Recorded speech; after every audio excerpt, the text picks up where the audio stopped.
नमस्कार, जय जोहार। छत्तीसगढ़ न्यूज में आपका बहुत बहुत स्वागत है। चलिए देखते हैं आज की 15 फटाफट बड़ी खबरों को। छत्तीसगढ़ में मंत्रियों के विभागों का हुआ बंटवारा। छत्तीसगढ़ में विष्णुदेव साय की कैबिनेट के मंत्रियों के विभागों का बंटवारा हो गया है। 22 दिसंबर को शपथ के बाद मंत्रियों के विभागों के बंटवारे का इंतजार पूरा हो गया। मुख्यमंत्री विष्णुदेव साय के पास सामान्य प्रशासन, खनिज साधन, ऊर्जा, जनसंपर्क, वाणिज्य कर, परिवहन विभाग अपने पास रख रहे हैं। इसके अलावा अन्य विभाग जो किसी मंत्री को आवंटित नहीं हुए हैं वो भी मुख्यमंत्री के पास ही रहेगा। छत्तीसगढ़ के 5 लोकसभा क्षेत्रों से गुजरेगी न्याय यात्रा। राहुल गांधी लोकसभा चुनाव 2024 से पहले भारत न्याय यात्रा की शुरुआत करेंगे। ये यात्रा छत्तीसगढ़ की 5 लोकसभा सीट रायगढ़, जांजगीर चांपा, बिलासपुर, कोरबा, सरगुजा होते हुए उत्तर प्रदेश की वाराणसी की ओर आगे बढ़ेगी। हालांकि यात्रा का फाइनल रोड मैप अभी आना बाकी है। प्रदेश में यह यात्रा उड़ीसा होते हुए रायगढ़ से प्रवेश करेगी। छत्तीसगढ़ में गोबर और गौमूत्र से बनी देश की पहली चटाई। आपने प्लास्टिक कपड़ा की ही चटाई देखी होंगी, लेकिन छत्तीसगढ़ के खैरागढ़ जिले के गौशाला के कारीगरों ने गोबर और गौमूत्र की चटाई बनाकर सबको चौंका दिया है। गोबर और गौमूत्र से बनी चटाई को देश की पहली चटाई बताई जा रही है।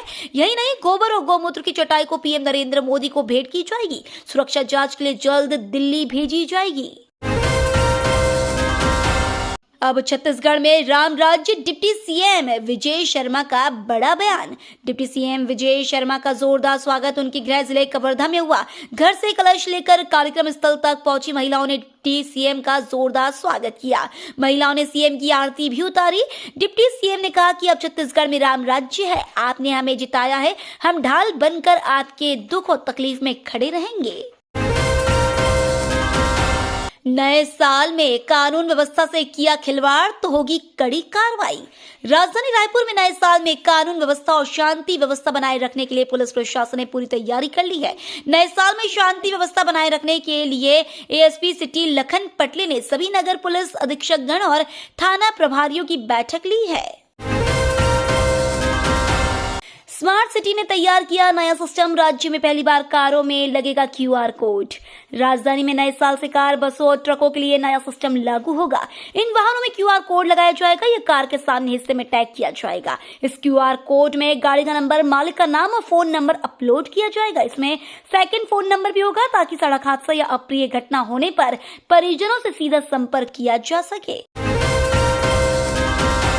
गरीबों का भरोसा कभी टूटने नहीं दूंगा, बोले पीएम मोदी। पीएम मोदी ने एक इंटरव्यू में कहा कि वह अपना सब कुछ लगा देंगे लेकिन गरीबों का भरोसा टूटने नहीं देंगे। पीएम ने कहा कि गरीबों का विश्वास मुझे आगे बढ़ाता है और मेहनत करने के लिए प्रेरित करता है। पीएम मोदी ने आगे कहा कि यह समय भारत का है। बीते सालों में भारत आगे बढ़कर नेतृत्व करने वाला देश बना है। विश्व राजनीति में भारत अहम रोल निभा रहा है। रायपुर में घर लेने का सपना होगा पूरा। आरडीए ने गरीबों के लिए शुरू की नई हाउसिंग स्कीम। आरडीए की ओर से गरीब परिवारों के लिए सस्ती आवास योजना शुरू की गई है। इसके अंतर्गत 5,50,000 रुपए में गरीबों को पक्का मकान दिया जा रहा है। बताया जा रहा है कि इस योजना के अंतर्गत 138 EWS 2 BHK फ्लैट्स लॉटरी के माध्यम से आवंटित किए जाएंगे। इन फ्लैट्स का कारपेट एरिया 322 वर्ग फीट है और मूल्य 5,45,000 रुपए है। फांसी के फंदे पर झूले एक ही परिवार के 3 लोग। छत्तीसगढ़ की राजधानी रायपुर में एक ही परिवार के 3 लोगों ने फांसी लगाकर आत्महत्या की है। परिवार में पति, पत्नी और बेटी की एक ही फंदे पर लटकी लाश मिली है। 2-3 दिन पहले फंदे पर लटकी लाश की बदबू जब पड़ोसियों तक पहुंची तो उन्होंने इसकी जानकारी पुलिस को दी। सूचना मिलने पर टीकरापारा थाना पुलिस घटनास्थल पर पहुंचकर मामले की जांच कर रही है। यात्रियों के लिए खुशखबरी, कोरबा तक जाएगी छत्तीसगढ़ एक्सप्रेस। छत्तीसगढ़ एक्सप्रेस से पंजाब की ओर जाने अब रायगढ़ और कोरबा के यात्रियों को बिलासपुर आने की आवश्यकता नहीं है, क्योंकि अब रेलवे ट्रेन को कोरबा तक चलाने का मन बना चुका है। इसके साथ कोरबा से रायगढ़ तक सीधी ट्रेन की सुविधा शुरू करने की भी योजना है। सूत्रों के मुताबिक बीते दिनों डीआरएम व अन्य अधिकारियों की हुई मीटिंग में इस संबंध में निर्णय लिया गया है। छत्तीसगढ़ में 1 जनवरी को बारिश की चेतावनी। छत्तीसगढ़ में नए साल की शुरुआत बारिश से हो सकती है। 1 जनवरी को सरगुजा और बस्तर संभाग में बादल छाए रहेंगे। कहीं कहीं बारिश भी हो सकती है। ऐसा पश्चिमी विक्षोभ के असर के कारण होगा। पूर्व से आने वाली हवाओं में नमी ज्यादा होने के कारण 2 दिनों के बाद रात का पारा 2 से 3 डिग्री तक बढ़ सकता है। छत्तीसगढ़ में कोरोना ने पकड़ी खतरनाक रफ्तार। छत्तीसगढ़ में कोरोना महामारी महामारी ने फिर से पैर पसारना शुरू कर दिया है। करीब सप्ताह भर से रोज 1-2 मरीज मिल रहे थे, लेकिन अब एक साथ 12 नए कोरोना पॉजिटिव मिले। इनमें अकेले दुर्ग जिला में 6 केस मिले। राज्य में इस वक्त कोरोना पॉजिटिव मरीजों की संख्या बढ़कर 31 हो गई है। सक्रिय मरीजों की सबसे ज्यादा संख्या दुर्ग जिला में ही है। न्यू ईयर पर मिडिल क्लास को मोदी सरकार का बड़ा तोहफा। मोदी सरकार ने सुकन्या समृद्धि योजना में निवेश करने वाले निवेशकों को नए साल के लिए बड़ी सौगात दी है।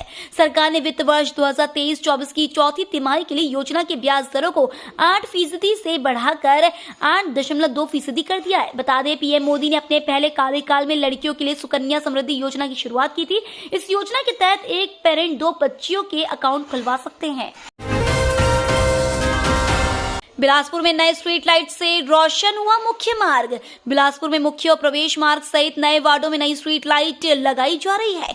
मौपका और लाल खदान रोड अब नई स्ट्रीट लाइट से जगमगा रही है। इसके अलावा नगर निगम ने मंगला के आजाद चौक से लेकर महर्षि स्कूल रोड तक बनी सड़क पर LED लाइट लगाने का काम शुरू कर दिया है। इसके लिए पोल लगाने का काम तेजी से चल रहा है। बुजुर्गों के लिए खुशखबरी, अब स्वास्थ्य कर्मी बीमारों की घर जाकर करेंगे इलाज। प्रदेश के सभी सीनियर सिटीजन का सालाना डायबिटीज, बीपी, हार्ट, कैंसर, मोतियाबिंद एवं कान की फ्री जांच की जाएगी। जांच के बाद सभी को फ्री में दवा भी दी जाएगी। जो बुजुर्ग अस्पताल नहीं पहुंच सकते, उन्हें अस्पताल लाने के लिए स्वास्थ्य कर्मी घर भी जाएंगे। विकसित भारत संकल्प यात्रा के तहत स्वास्थ्य शिविर व दूसरे शिविर लगाए जा रहे हैं। ये तो थी आज की बड़ी खबरें। डेली खबरों से अपडेट रहने के लिए चैनल सब्सक्राइब करना बिल्कुल ना भूलें। धन्यवाद।